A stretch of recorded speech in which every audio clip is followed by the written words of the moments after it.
Don't go out in the sun?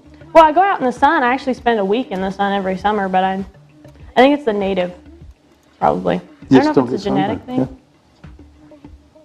Yeah. Maybe you can help me. So usually we do global star parties. That's what this is. I sent you the wrong one. Okay. That's what this is. Global Star Party. It's my fault. No, How you like the table? Is it a box? It is hang indeed a on, I'll get cardboard. you the right one. Very special cardboard box.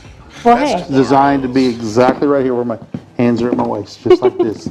That's how we decide how high to make it. It's right there. It's a little I too can't hear you, deep. Noah. Yeah. It's a little too deep. Talk louder to make him get stuck.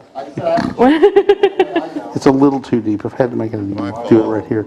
Because when the camera's focus is up here, you're up here. Dang it, you don't need that. Yeah.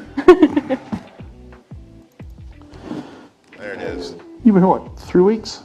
Yeah, I think I'm working on my 3rd week right now. So I was thinking. Well, 3rd full week, because I started on a Thursday. That's correct. Yeah. Actually drove to work without Google Maps for the first time today. We're so that live on was great. Facebook right now? Yeah, it's my fault.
Please welcome to the Explore Scientific stage, Mr. Ken Martz.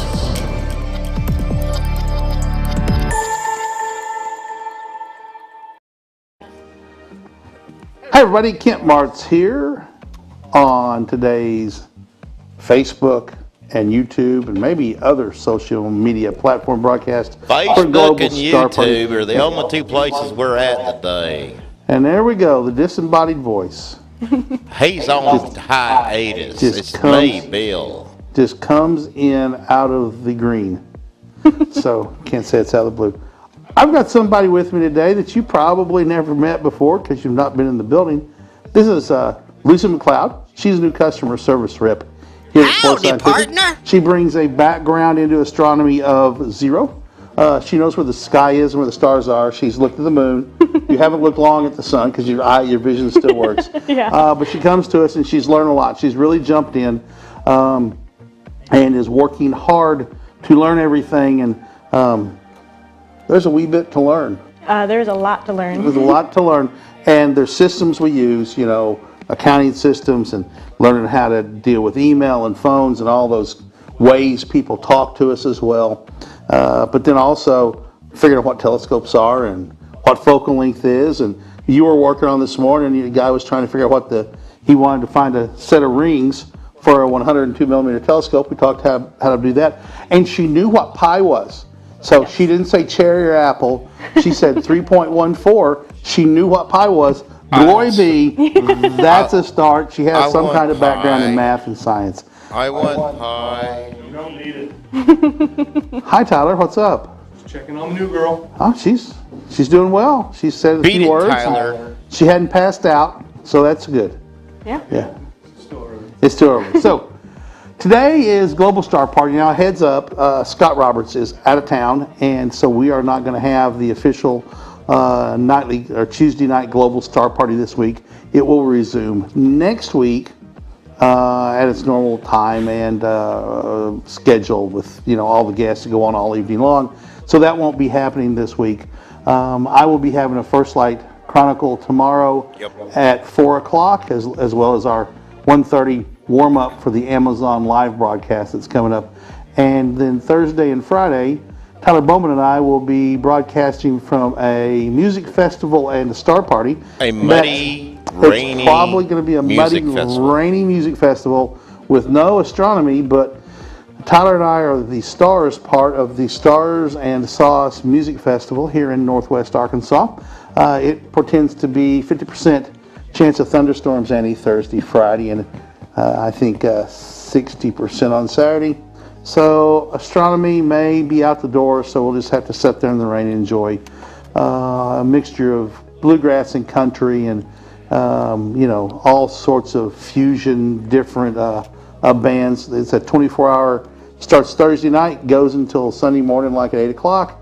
It's going to be long nights, and I don't think we're going to stay up and do astronomy. So Sounds like buckets of fun and water.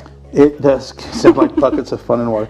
That's why she's going to fit in really well. If she comes up with puns like that, which I appreciate very much, unlike Paul, who thinks puns are no funs.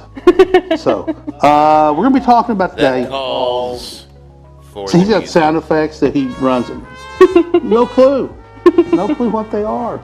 I know what they are. And Yeah, we know what they are, and if you watch the show for once, you might know what they are too. why would I watch our show that I just did for another hour to find out what sound effects you put in? I care two different ways. You know what those ways are? What? You should Diddly and squat. worry. That's the ways I care. You should So- worry about your stage presence. Oh, I've watched them, and it horrifies me, but I'm the guy that's doing it, so there What do you you think go. the rest of us feel like? Joy and happiness permeating your soul. If That's what you accurate. said was exactly the opposite, maybe. Well, here's the deal. It helps ensure your job, so there we go. Hey, So I got other stuff to do. we're going to talk about the Galileo Scope today a little bit. The Yes, sir. Galileo Scope, have you ever messed with one of these before? I have not had the pleasure of messing with one, but I would love to. Okay, so the Galileo Scope is a STEM educational product. It's a real telescope. There are, it's doesn't have a focuser like we're going to look at this telescope right here. Get this here. This telescope has a focuser that rolls in and out. You turn the focus wheels and the focuser comes in and out. The Galileo Scope has a sliding focus. So designed basically very similar to what Galileo had. The focuser simply, and this was put together pretty good. There we go. The focuser break it. slides in and out just like the focuser on a telescope, but instead of wheels to turn, you got to use your fingers to get it to focus, right? And we were using this one to look at the sun the other day, not just like this because you'll put your eye out. We used a solar safe filter, and we had one made for this one, but it works the same way. It's not this one. It goes over the end of the telescope, and bingo, you now have a Galileo Scope that has a solar safe filter on it. Solar safe filters, these are called sun catchers. We have available all different sizes of telescopes. If you go on the website and can't figure out what size you need to order, contact us in customer service, and Wade or Annie or Lucy, and probably not Tyler, because Tyler is, you don't want to talk to Tyler. Unless you want to talk about astrophotography, they'll figure out what the diameter of your telescope is and which one of these works. How this works is, I'm going to jump a little bit. These have these foam pieces that you simply cut down to make fit the diameter of your telescope. Now you don't want it to fit on there real loose, like this one, real loose, right? But on this telescope, I think it's going to fit, nope, not going to fit on there. It's too big around. This was cut for a telescope I have for an old TED-80, and it just simply slides on the end. You want it to slide on and be really nice and tight because, Lucy, Yes. you're looking through a telescope at the sun. Do you want this to come off? I would rather it not. I would love to keep my eyesight. Very good. That's a proper answer. You like your eyesight. You can replace a telescope. You can replace a sun filter, but you, nor I, nor Paul can replace their eyeball. You can't replace your eyeball. I'm speaking. Well, okay. You can replace your eyeball with a prosthetic eyeball, but it doesn't see too good. So go ahead and open up that box. Let's show you what's inside of this thing.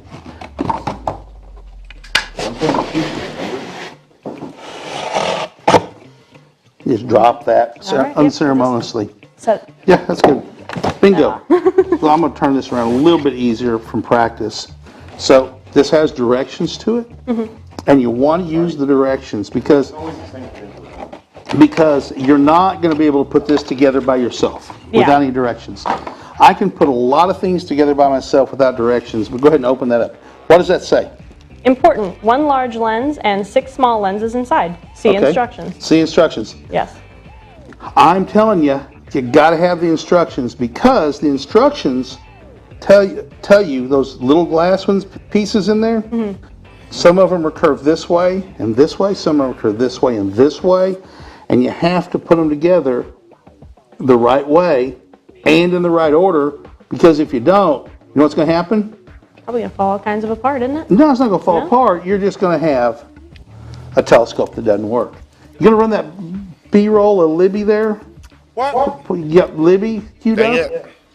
Nope. Okay, so go ahead and pull those out and let's show people what's inside of there.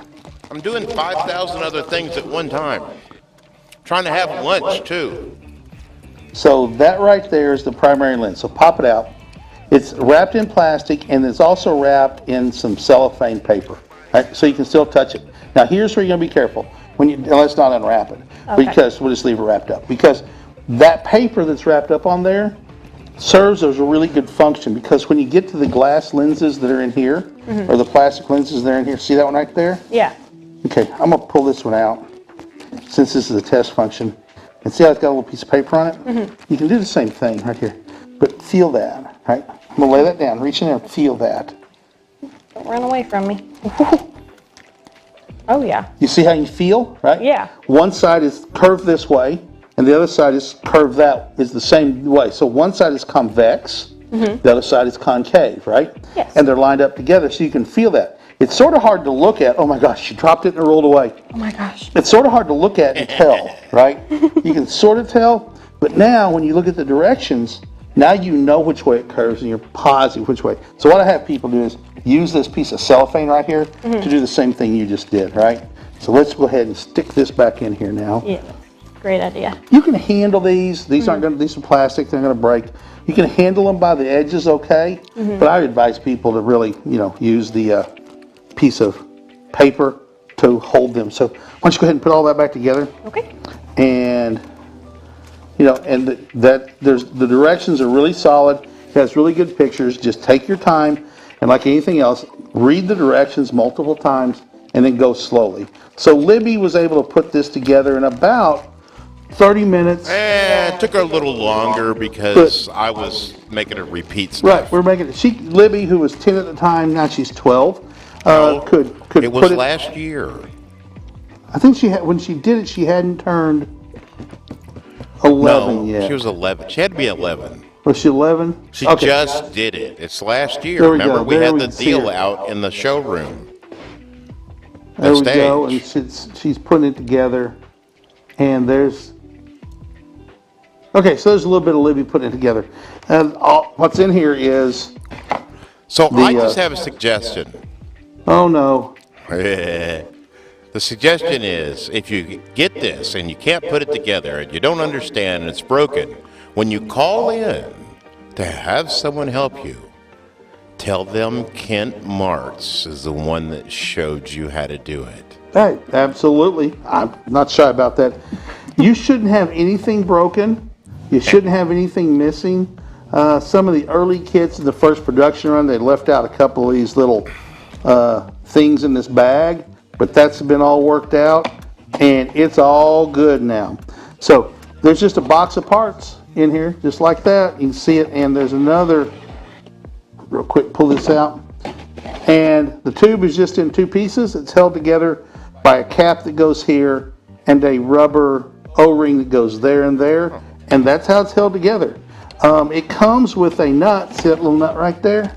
Yes. That little nut is a 1/4 to 20 nut, so you can put it on any camera tripod. Right? If it has a 1/4, camera tripods are standardized to 1/4 to 20, so you can put this on a camera tripod, left, right, up, and down, just like you do a camera, right? We love versatility.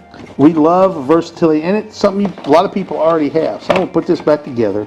It's really simple to put together, but again, take your time the first time you do it, because you want to get it right. And the pieces of glass are the way, you got to get those pieces of plastic lenses in there correctly, or it won't work. And again, it's got a really small field of view, and you have to slide to focus. And we've had a few people struggle to get that slide down. So your goal is by next week to have put one of these together, right? Yeah. Don't put this one together because it's my show model. And the last show model I had, I went in and somebody had taken some pieces out of it, and no one would confess to it. Although, if you ask me who it was, Tyler or Annie, one of the other. So, all right. If I was going to ask you to drive to Seattle, Washington, could you do it? Not without Google Maps. Not without a map, right? Nope. Okay. And what if you had never seen a map and don't even know where Seattle, Washington is? My next guess would probably be road signs. It'd be hard. Yeah. It'd be very hard. But if you had a paper map or a Google map or whatever, you could do it, right? Yeah. Okay. So we make a thing called a planosphere, which I know you've been studying about, but you haven't messed with one. This is going to be your first mess with one. This is the Wilterian two-sided multi-latitude planosphere. Sounds big and sort of overwhelming, but all it means is it's got two sides to it. One is this is for the northern hemisphere, and it's good from 0 latitude, in other words, at the equator, all the way up to 60 degrees north, which is almost to the Arctic Circle. Covers probably 95 or 98 or maybe even more percent of the people who live in the northern hemisphere can use one of these. And it has one, when you're looking at the northern sky, right? There's the northern sky. And the back side is if you turn around and look at the southern sky, okay? So all it is a road map of the sky. Just like there's a road map of the United States, there's a road map of the sky. Or road map of your country, whatever your country is, right? So how this works is, and I want you to hold this up like that, okay? So if you look at this, what do you notice about it? On the outside ring first, what do you notice? Looks like a circular ruler. And what is it ruling though? January, February, March. Every month of the year. Every month of the year is on the outside circle. Okay. And the next thing, moving in, what do you notice? Right here. It's got like a clockwork. Like a clock, okay? So spin it around until you get April. Spin the calendar until you get April over here where you can see it. Okay. Wait, hold that. Yep. And just grab it and spin it. Okay. Or just, whatever you got to do to make it work. I have Here, no here idea we how go. to make this thing. Just Oh, like that. Yeah, yeah. like that. There we go. I'm overthinking it. Yep, overthinking it. So, all right. Okay. So tip it. This is hard part. Look at the monitor. Oh, yeah. See there, they can see it a little bit better now. Okay, go, yeah. so look in here, that's going to go heavy, right? So now, let's say we want to go, today's the 25th, right? So we're going to go out at 9 o'clock tonight, a little bit after dark. So rotate that until you find, I'll hold this because I've used this before, until you find 9 o'clock. There we are. Okay, so now then, got a hold of it? Yep, I got it. Okay, so get a hold of both of them really good now. Okay. So now find north find north? Yes. Okay. Are you good with maps at all? I would And like to think so. orienting? Yes. Okay. So if you notice this, if you hold this flat, let's go hold this flat. North is here, right? Yes. And west is on this side. Is that normal? Think about it. If north is there, this is north, Yeah. east is on this side, and west is on that side. Yeah. It's backwards. I see that. Why is that? I'm assuming you're going to tell me. I'm going to tell you. This is not intuitive, okay? We're all used to looking at a map, holding it on the ground, looking at it on the ground. Where north is north and east is to the right, and if we're facing north, east is to the right, west is to the left. Backwards here. Because this is designed, what are we looking at? The sky. Yes. This is designed to hold over your head and look at the sky. Now, north is here, west is where it's supposed to be, and east is where it's supposed to be, right? Yeah. Because this is designed to hold over your head when you look up at the sky, right? Just like this right here. Am I on screen? Yeah. So I'm on screen, I'm looking, so if I'm looking west Unfortunately- right now, if I'm looking west, west is right here, and I'm looking, and this shows me the sky that's over my head. Okay, so I'm gonna keep a hold of this real quick and tip this back up. Okay, so grab that, you got so it won't roll? Yep, got it. Okie dokie. So, now then, a few things Scoot to it know about. over to Kent Come my way. more. Come my way. And tip it forward a little bit more. There we go. And you step this way. Yeah. Get your face in here a little bit more. Okay. So see right there? That's where Polaris is. Polaris is very, very close to the celestial pole, and that's the same axis that the Earth turns around. Okay? So everything goes around that point. If you think about a map of the United States and think about the states, those are sort of like constellations, right? So you have, if you're going Louisiana, Arkansas, Missouri, Iowa, Wisconsin, Minnesota, right? Yeah. Okay? There are little patterns in the sky, right? Or on the map. Same here. So you've got Leo, Ursa Major, Leo Minor, Coma Berenices, Arcturus, Hercules, Draco. You've got, just like there's shapes of different states, the constellations make little areas, right? Just like states do on a map. Constellations are the same thing, okay? So now you can go out tonight, and at 8 o'clock tonight, this is what the sky is going to look like if it's not cloudy. If it's cloudy, you know what it's going to look like? Clouds. Clouds. Very good. Very good. So anyway, so Beatrice Hines says howdy. hello, Beatrice. How are you? Thanks for joining us.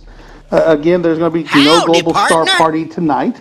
So don't plan to log on at 6 or 7 or 8 o'clock and join that family crew because Scott's out of town. Any other shout-outs to anybody there, Yeah, Paul? Harold Locke. Hey, Harold, how you doing? You know him, right? No, Harold. I've talked to Harold. I've talked to Beatrice. Have you met either of these people? I have met them via social media. Okay. And then, of course, Tyler is on here trying to, cause trouble. And I'm just. Hey, block Tyler, him. what's up? Nothing he can't. I'm going to block him. Shouldn't you be working? Let's see here. David Samard must be the same cloud I'm in now. Yeah, absolutely, David. Um, We all Harold- suffer. Harold from that. Locke says, do a sun ceremony. Yes, we should have our Native American tribes do a sun dance for us. Isn't there supposed to be a 4-planet alignment today with the moon? Asked Tyson Williams. There is a alignment of Jupiter, Saturn, Mars, and Venus. In the next few nights, the moon will be moving through that alignment of stars in the early morning hours, just before sunrise. As the moon moves towards its oldest point and then transforms into a new moon again. What else you got, Paul? Anything else? Rob is making Noah move furniture. Good. Beatrice Hines says, hi, Lucy and Kent. I'm fine. Thank you. I think Beatrice has an illness. Beatrice is in Belgium. Oh, That's wow. that's a cool part. We have people from all over the world that'll join us on these. And then Especially James the, Dugan says, kids will never work this out. It's got no buttons or a screen. very true. James Dugan lives down under. Oh. Yes, indeed. It's Australia. I can't do it in Australian, actually. He's an Aussie. That's correct. I can't do it. So I always wonder, this is a joke, don't take it serious. I wonder, James, if you came to the United States, would you feel like you were standing on your head? Because or if we go down there, would we feel upside down? Because we're upside down to where we are right now. It's very weird. It's an Where's excellent my question. sound? So anyway, yep. All right, time to go to Amazon. All right, so we're going to go ahead and close off and move over to the Amazon Live. This is a warm-up for that. If you feel the need, please join us on Amazon Live. We'll be doing more in-depth about this. We've got some binoculars we're going to look at. We're going to talk about this 102 millimeter, 640 millimeter focal length telescope, and talking about doing astronomy as part of the Global Star Party. And we're going to indoctrinate Lucy into how to do this. She said she wanted to get in front of the camera, so we're going to put her in front of the camera. Hopefully, I find a replacement for me very, very quickly. Watch out what you wish for. Yep. So she wished for it. She got it, and that's great. So 2 o'clock. we're going to get out of here. Lucy, L-U-C-I. Lucy, L-U-C-I. Thanks for joining us and giving us a little bit of your time today. We appreciate you being part of our family. See you over on Amazon Live or tomorrow when I do a First Light Chronicle. Thank you very much. Have a great Tuesday.